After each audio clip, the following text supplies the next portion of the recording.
This is Laura DeFranco, holistic physical therapist and owner of Brave Healer Productions.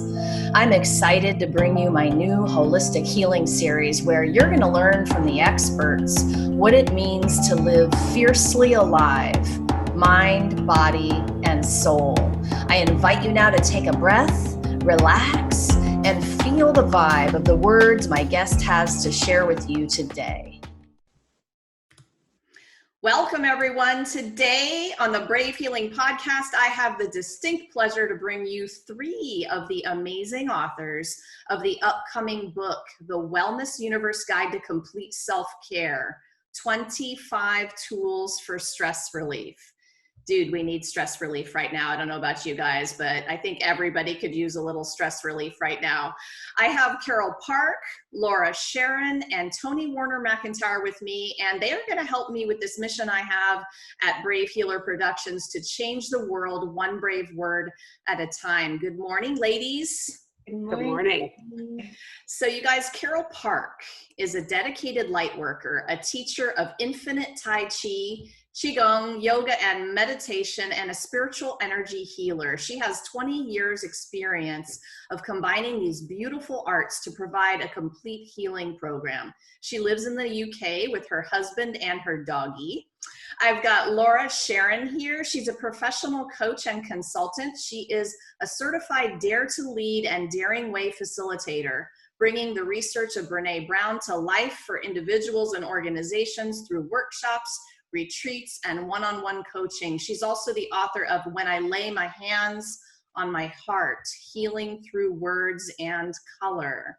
I also have Dr. Tony. She's a mom of three, a transformational life and wellness advisor for the busy and driven who are ready to craft the master the balanced life they desire and deserve at work and home. She marries neuroscience, psychology, and spirituality with her personal experiences of burnout, parenthood, and mental health to provide effective solutions for her clients. Whew, now you guys know why I asked you for 50 words, right?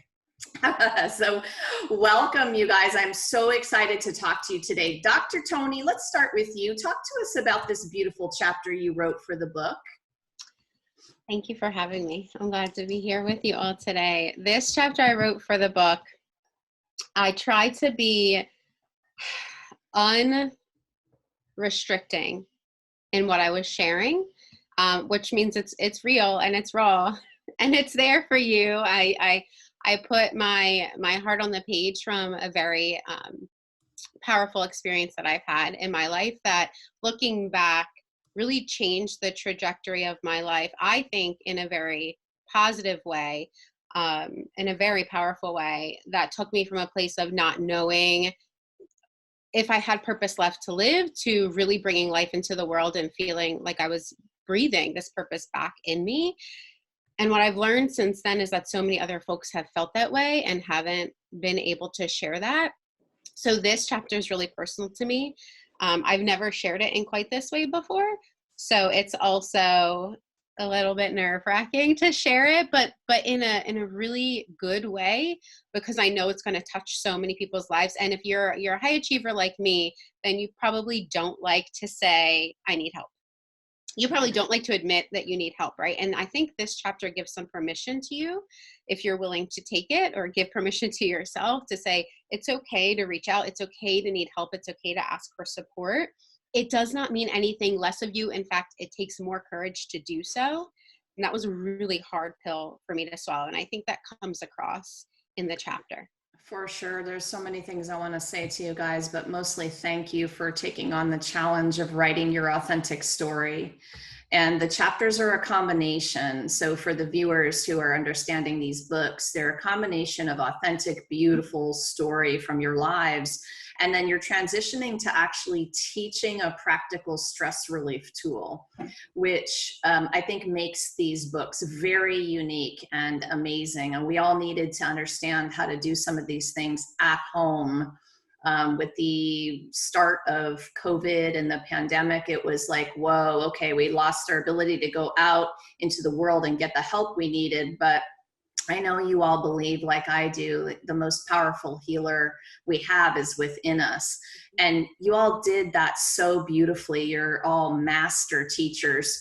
Tony, talk to us about the tool. So you're going to help us avoid the burnout. We're going to do a little mental decluttering with you. Absolutely. And to speak to what you said really fast is some of my folks, my high achieving folks, are going to have a hard time with that the answers are within us. And I did too. And so I just want to put that out there. If you're like, within me, I don't know. This decluttering tool can help you to begin to connect with that. It is a process. So please be gentle with yourself. This isn't something you can just switch on or switch off. Like, oh, suddenly I can tap into my intuition and I can figure everything. It's a process. It's a getting to know you and to love you in a different way than probably what you're used to. And the decluttering tool is actually a two-part tool that I shared here. And you don't have to use both parts consecutively. You can do one part or the other part, but they're very powerful together. And so the first part is what's called Vergence, and that uses kind of our neurobiology in order to help stimulate some calming chemicals in our body so that we can start to calm our body and our minds. And when your mind is super cluttered, I mean, who doesn't want that, right? Like, what I do is like, I make an image of like, it's like you want to put a funnel in your ear and you just want everything to fall out of the funnel because your mind feels so foggy and cluttered, but you can't. And it's so frustrating. And then after you do the Vergence, you're going to move into the second tool, which helps you to really sift and sort between what's within your control and what's not. Typically, when you're feeling really anxious and your mind is really cluttered, you're feeling really out of control and you don't like that feeling, right? I mean, who does, right? Who likes that feeling? So these two parts are going to help you to reduce that mental clutter and gain control where you have control and begin to let go of some of that control that you don't have so you can stop feeling like you're losing your sanity. It's a powerful tool. Thank you so much. And thank you for stepping up again, just repeating myself to share that authentic story. Ladies, you're giving people permission to also share theirs when you step up so bravely to share your story. So I really appreciate that coming from this place where I know that that's a healing moment. You know, writing is a healing moment for the writer, and then it can be a healing moment for the receiver as well. So it's quite amazing. Carole, let's talk to you about your chapter, Vital Energy Movement. Tell us a little bit about this. Well, again, thank you so much for having me today. It's so exciting and wonderful to be doing this. Yes, vital energy movement. To me, movement is vital. And when we move, we don't only move our physical bodies, we move our energy body as well.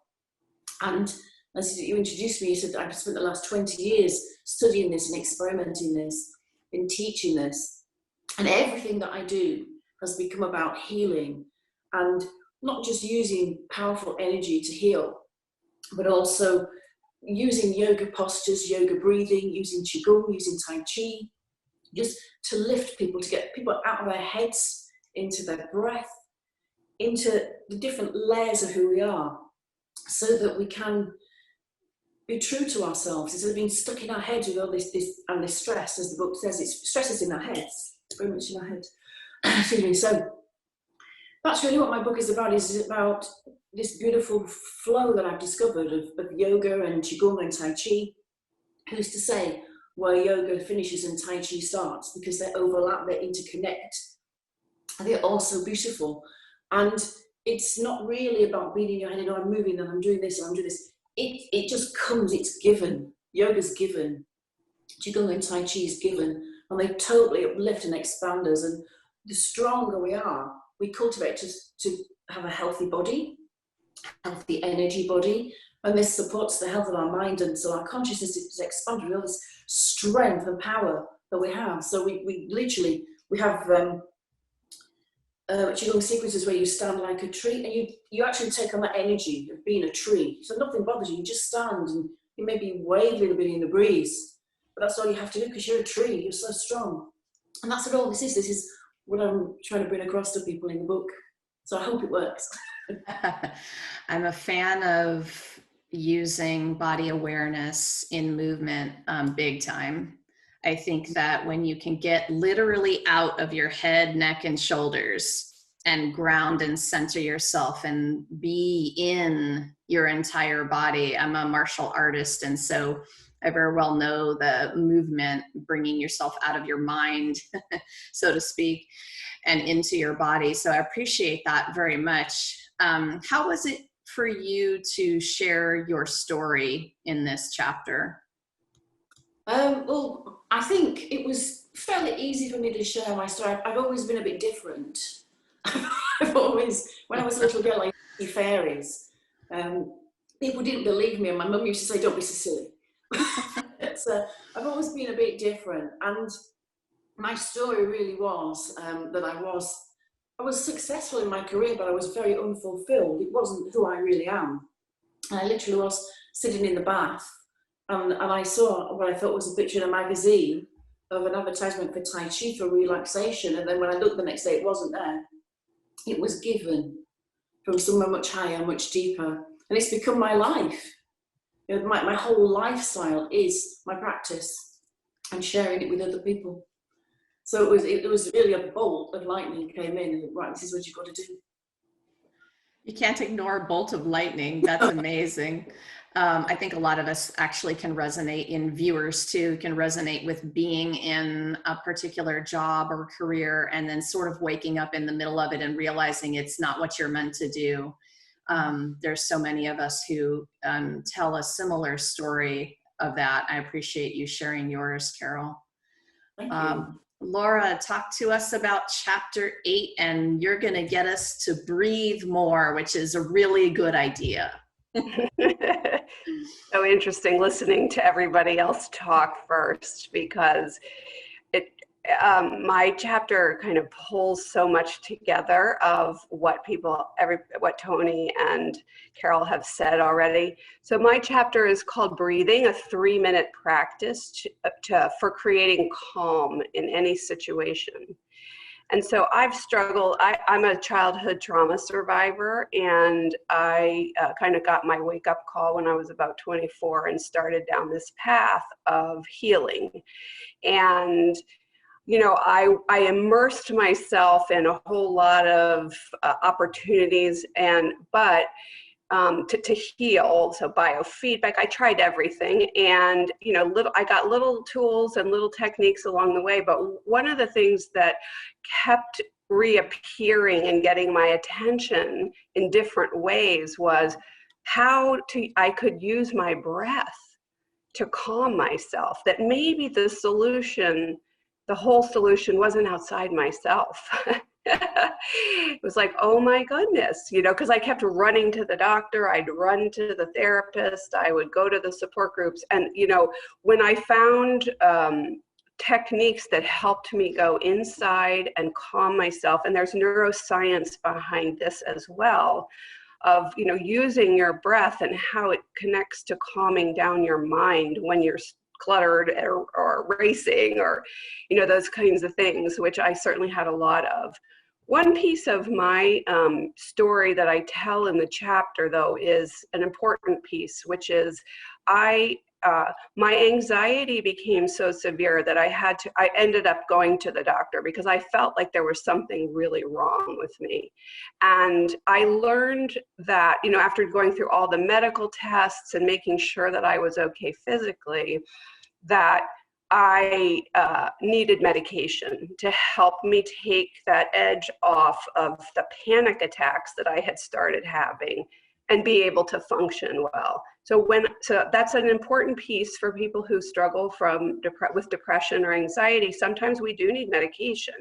You know, I'm not a doctor, but I knew that I needed to go to one, and I made myself willing to try that, and it's been a really helpful piece. So with that as sort of in my foundation, I started doing a lot of work with my breath. And that led me to yoga and lots of other things, but I started with the breathing. And so the chapter really focuses on teaching a tool of really in 3 minutes, just 3 minutes. You know, you don't need a 20-minute or a meditation class or retreat. In 3 minutes, wherever you are, you can tune into that breath and calm yourself very quickly. And sometimes it takes more than 3 minutes if you're like really amped up, but the technique that I teach in the tool gives the foundation so people can play with it and practice and find out what works for them.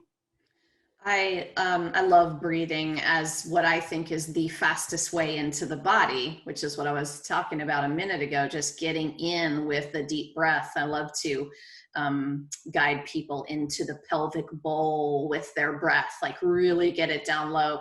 But I love what you're saying about the 3 minutes, because it is so true. I think sometimes we just don't realize that that's all it takes, because we're hearing a lot of things about the hour-long meditation class you need to have 5 days a week and all this stuff, right?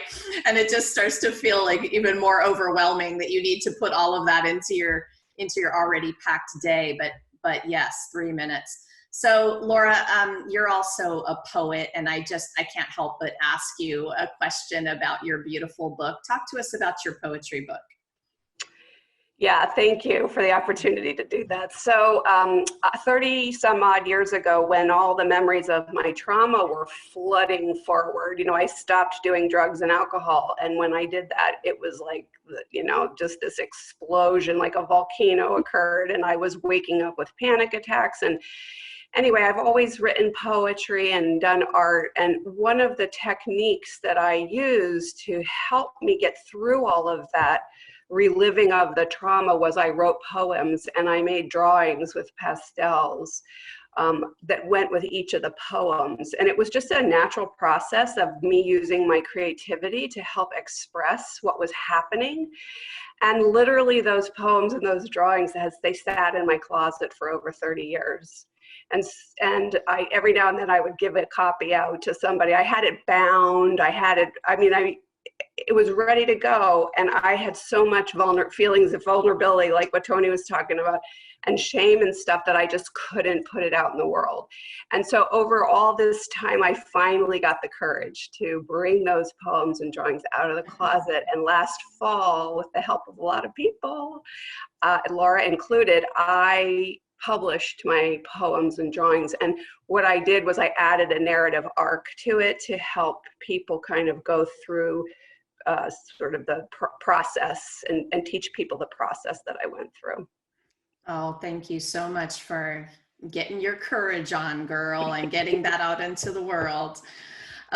So I'm going to stay with you for this next question, Laura. I know you all know the importance of the integration of mind, body, soul when we're talking about stress relief and really any kind of healing. So tell me a little bit about why this is so important. Help that viewer understand that it's not just a physical tool. It's not just a mental tool. It's not just a spiritual tool. What are your 2 cents on that? Yeah, so I can tell you honestly that throughout my whole life, my body has tried to tell me different things to wake me up to various stuff.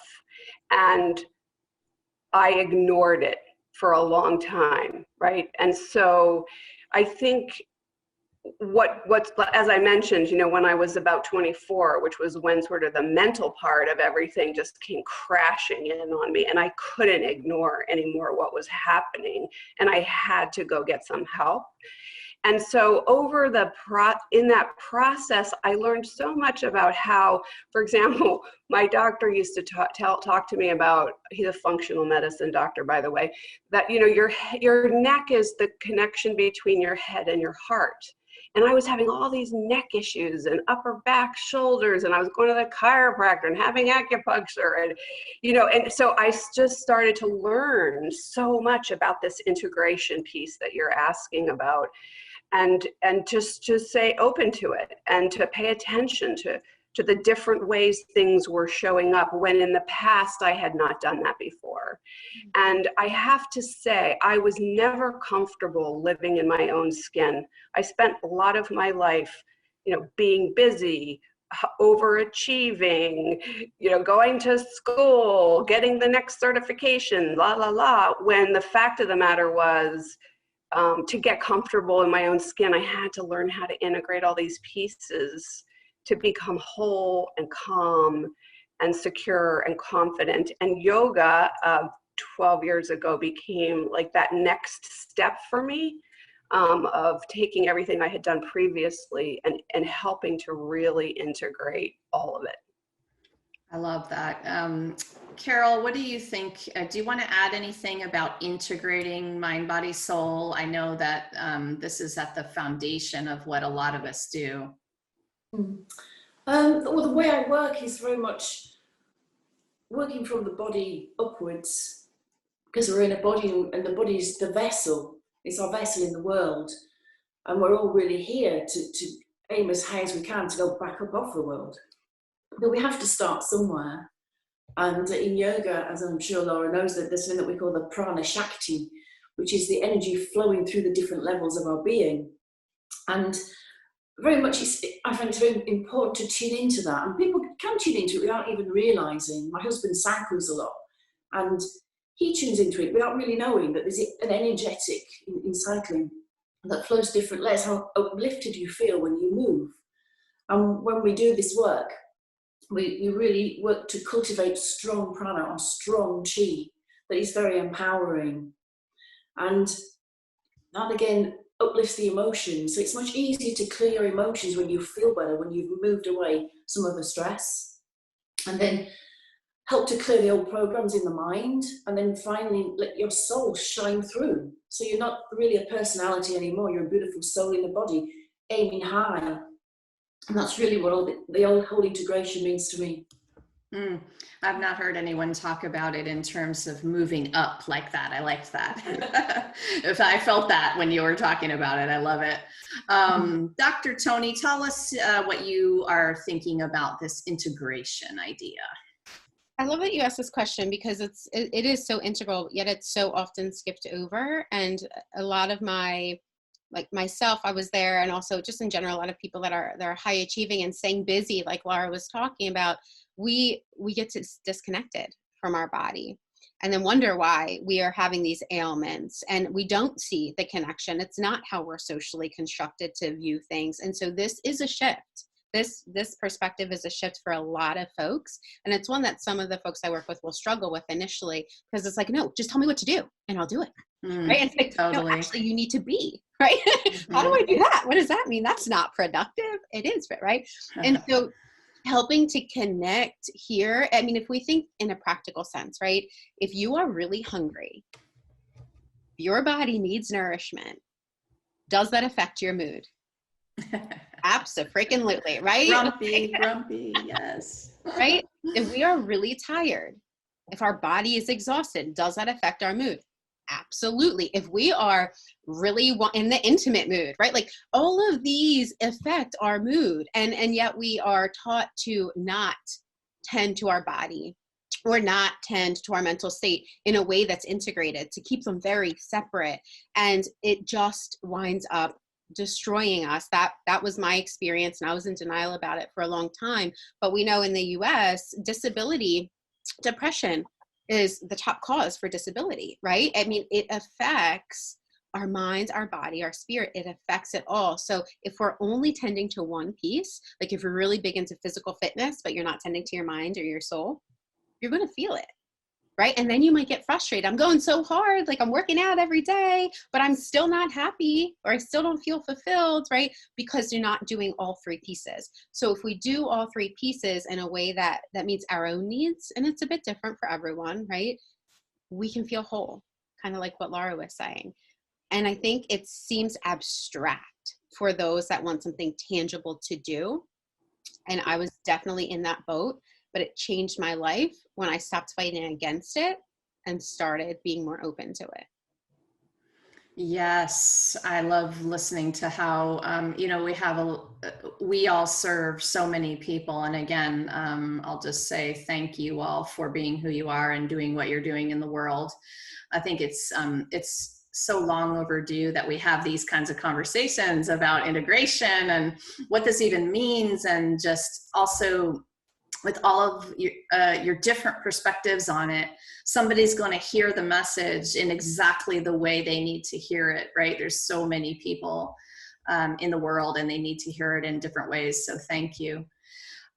So Carole, I want to ask you this next question. What do you think is one of the most important things for our viewers to understand about this whole healing journey that we're on? And as it relates, you know, to the stress relief, of course, that's what we're going to talk about in this book.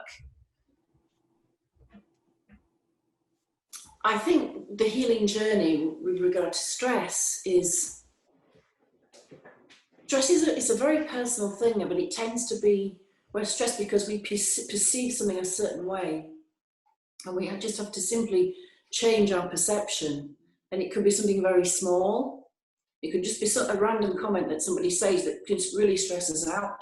But it can be something huge, something really global, but like the circumstances we have now. But it's very important then to change the mind. And if you change your mind, as Tony was saying, by coming out of it and just moving to think about something else. And the best way for me to do that is to move the body, to come into the breath. Well, I didn't talk a lot about breath in my chapter because I knew other people were talking a lot about breath, but it's a huge part of my work as well. And it's the first place to start. Come out of your head, come into your breath, and start to bring that breath into your body and breathe through your body. And as you do that, you start to move away from that feeling of stress, and that's the beginning of healing. Of course, healing, it can only work as deep as you're ready for it to go. You can go very, very deep, right into your core issue, or you can just start to feel a bit better. It depends what you're ready for, and if you need something instant to function in the moment, you need a quick fix, like you need a 3-minute breath. But if you want to go deeper into an underlying cause, you might need more than 3 minutes, as Laura was saying. So that's very much, for me, that's what it's about. It's about changing the perception.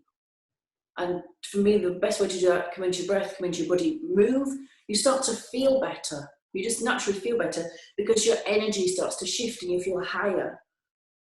That starts to change the feeling of stress.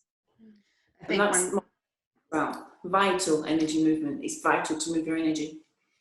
Yes, I think you're just making me think that one of the things about this kind of book is that you all will definitely read throughout the chapters. There will be themes, and I wouldn't be surprised if some sort of breath work sentence is in every single chapter because it's so foundational to, you know, feeling better.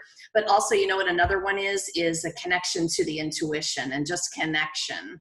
I wouldn't be surprised if we find that theme throughout every single chapter because it's so foundational. So you're just making me think about that when you talk about the breath, because we're all going to be needing to use the breath as a tool while we use the other tools, right? And that's another thing I love about the book is all of these tools can be used together to enhance one another.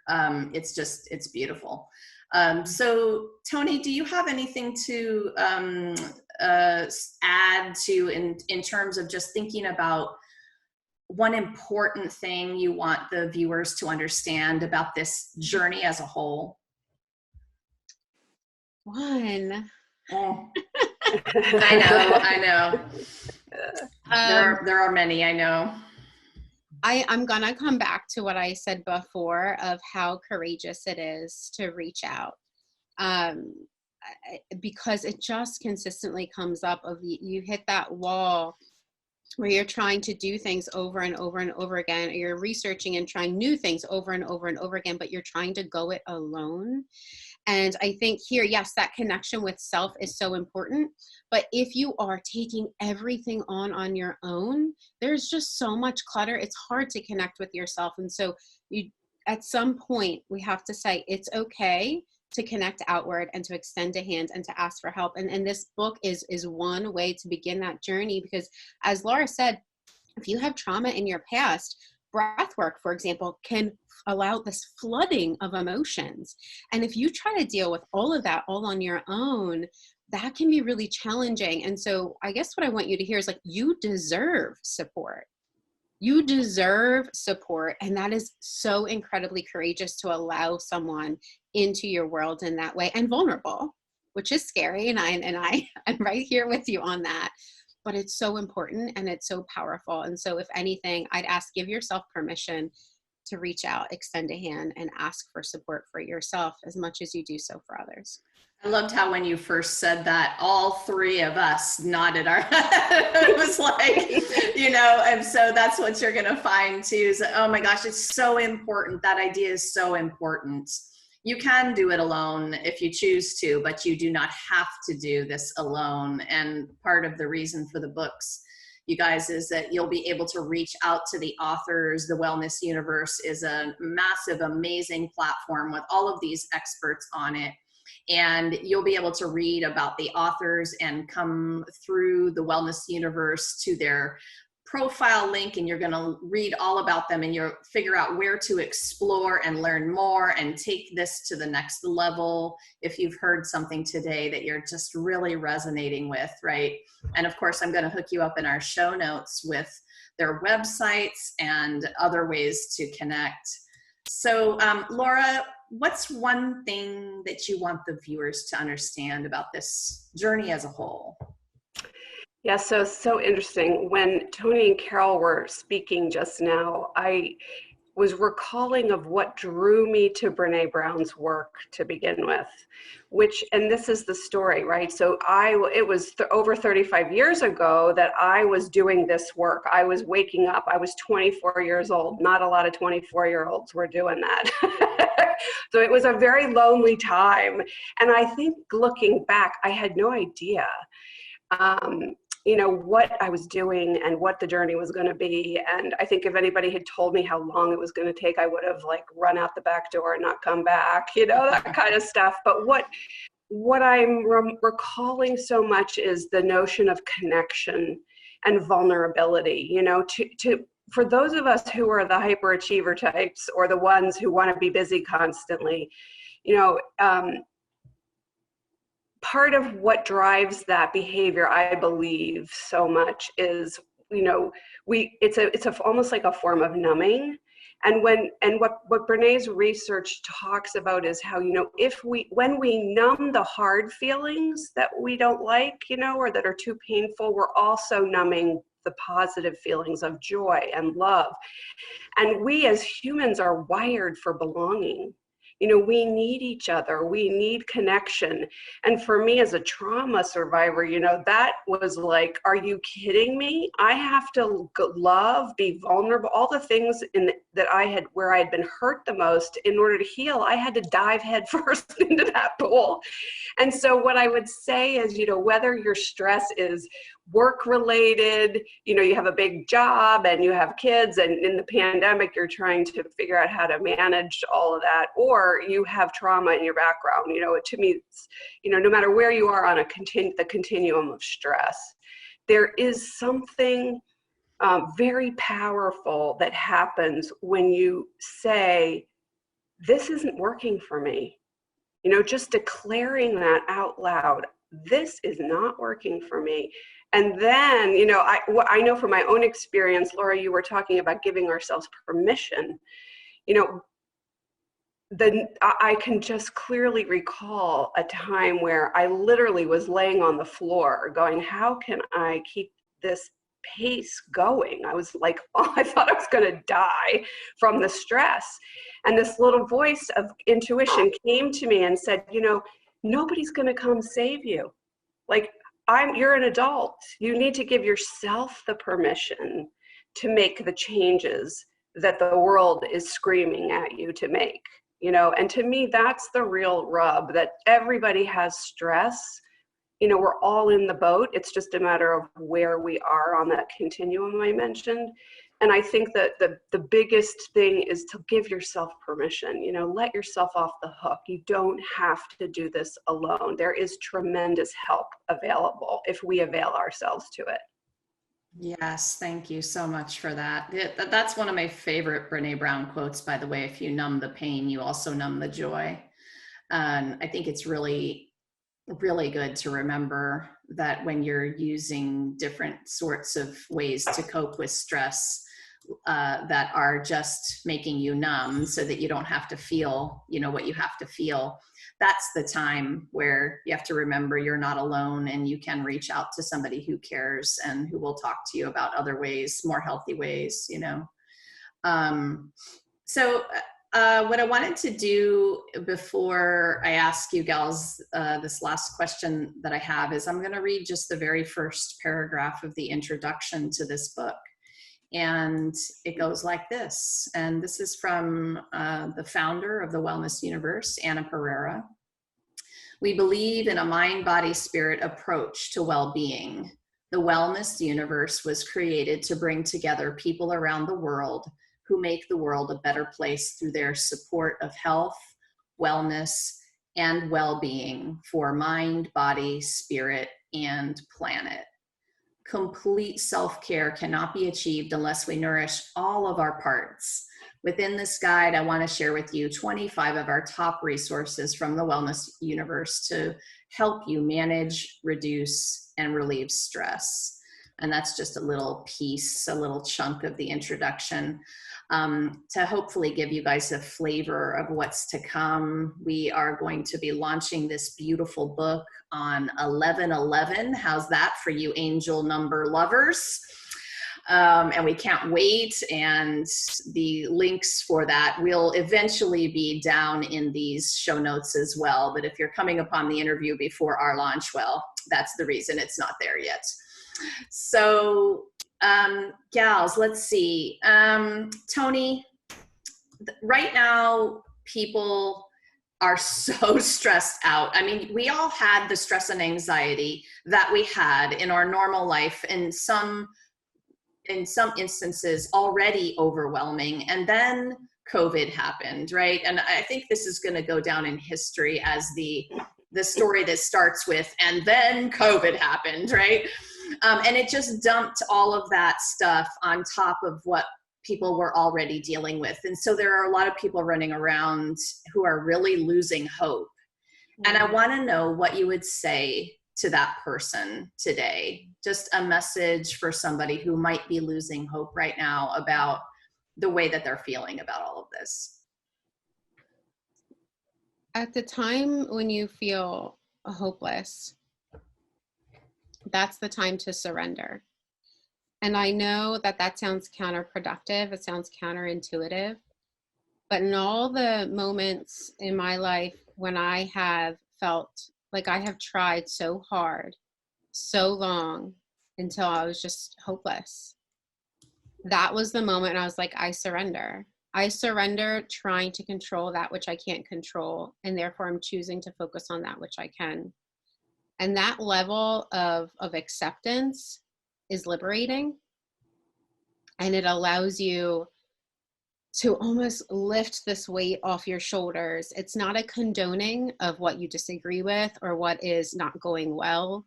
It's not a giving up. It is I'm surrendering to what I've allowed to have power over me. I no longer give it power over me. I'm taking charge of my focus. I'm taking charge of my energy. I'm taking charge of where I'm allowing myself to be in this moment. And that brings you closer to the here and now, where you can actually do something for you. And I think as you do that step by step, then you get to move forward step by step, regardless of the conditions that happen that are outside of our control. That's where I find my power in moments of hopelessness. Thank you for that. Beautiful. Carole, how about you? What message would you have for somebody who's losing hope right now about the way that they're feeling, about the world, their lives, their bodies, anything really? It's interesting because I had a conversation with one of my neighbours a couple of days ago, because he's been going through a lot of problems like this. And, I said to him, spend some time in nature. Just step away, because he's not the kind of person who will be able to do what Tony said. What Tony said was beautiful, but a normal guy, just street, We love you guys. We love you guys. But it could be normal. But just spend some time in nature. Look at this beautiful tree. Look at these beautiful roses in your garden. and breathe and just take your mind away from the stress, even if it's just for a moment, and breathe. And then reach out. I mean, in a way, he had reached out because he was talking to me. But he knows I do this kind of work, but he's never talked to me really before about how he felt. But just take some time away, reach out to somebody, and find something that you see beauty in and see life in. And then do something that does make you happy. And the most beautiful things in the world are free. We don't have to pay for them. Just spending time in nature, going for a walk, looking at water. Water is so soothing and so cleansing. Just something beautiful. Step away for a while. That's actually another one of the themes that you're making me think about. You'll find it throughout this book, you guys, is the nature connection. Beautiful. Yes. Oh, I'm so with you on that one. That's an instant energy shifter. And actually what all of you are talking about are ways to shift your energy in a moment of that feeling. It's a lot of the times what we're making things mean in our head. And so if we can clear our minds somehow, right? But the nature is one of those other themes in the book, which I love. Laura, tell us your message for somebody who might be losing hope right now. I would tell you to tell people that you're worth it. What you're feeling right now is not forever. It's going to pass. And to show yourself some mercy. You know, sometimes when we're in a deep, dark place, and like as I was mentioning, one of my dark times when I thought somebody else was going to come save me, you know, what I have learned is that I have to believe I'm deserving of the help, that I'm deserving of the love. And one way that we can do that, and it helps connect and integrate the stuff we're talking about, I have developed a self-compassion practice where literally you can take your palm of your hand and put it on your heart, and warmth starts emanating from your palm. And so it's like you're giving yourself that, if when you're in a hopeless and space and sort of in despair, you don't have the ability or the energy to be able to reach out, but you can reach to yourself. You can give that warmth and energy and love to yourself. And even if it means like I have a child who has severe mental health challenges and sometimes can't get out of bed for several days. And, it's just the connecting, that power of connecting to yourself, and that energy that, like, as Carole was saying earlier, that can just start the transformation process. Mm-hmm. So you may not be able to get out of bed for the next 24 hours, but something starts to move and shift that will allow you to just relax. And I will say too, that sometimes when we go inward like that, when we show ourselves love and kindness and mercy, the tears start coming, because we're all very deprived of that kind of empathy and compassion in our world right now. And so when we start to show ourselves love in that way, and be kind and gentle and quiet the judging voices and the critics that live inside our head, it often opens us to a lot of emotion. And so don't be afraid of those tears. Allow them. When the other ladies were talking, I was thinking about the word allow. In a keto, rather than pull away, you move into it. It's a kind of surrender, like Tony was talking about. It's that notion of just to stop fighting it, just allow, and have mercy on yourself, and know that it will change. It will change. You will be able to get up and move forward and get out in nature and experience joy. How you are today and in this moment is not how it will be forever. Beautiful. Thank you. Massive self-compassion, you guys. Massive radical self-compassion. Yes, yes, yes. Every day, right? Got to give ourselves some slack, especially when things are sort of extraordinarily weird and stressful. Ladies, thank you so much for what you're doing in the world and for being here today to share it with everybody. Thank you. And I want to just mention that if you guys have not visited the Wellness Universe, of course, I'll link you up in the show notes as well, thewellnessuniverse.com. We have this beautiful book coming out, 1111. And so in the meantime, explore the website. There are incredible benefits of membership at the Wellness Universe, and I'll have information in the show notes for you about that. Please explore these amazing ladies' websites. You're going to be hooked up in the show notes with those as well. Explore their world, take it the next step, learn more about them, see what they have to offer. And lastly, today, I want to leave you with this idea. You were born, so you are worthy. Your message matters.